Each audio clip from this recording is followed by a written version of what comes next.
Welcome to Tutorial Info. In this video, I'm going to show you how to change the texture pack you are using in the mini world CREATA game.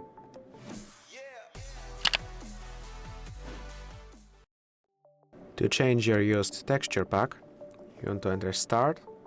In here, under Mine, you can tap on any one of your worlds, then tap on the Settings icon, and in here, Texture Pack.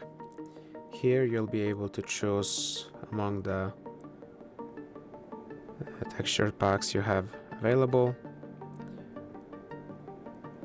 You can try enabling them, but as you can see, they may be locked. You can try going to the gallery and unlocking them if you have the in-game currency for that.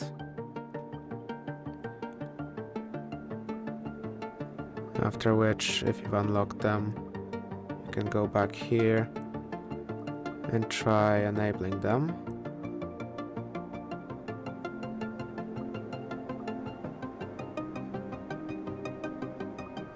It should allow you.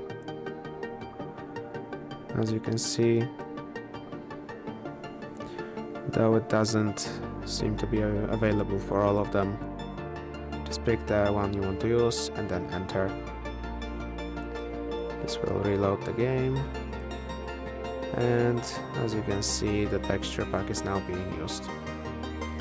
Then you can exit, and if this video helped you, please consider subscribing, leave a like and a comment down below.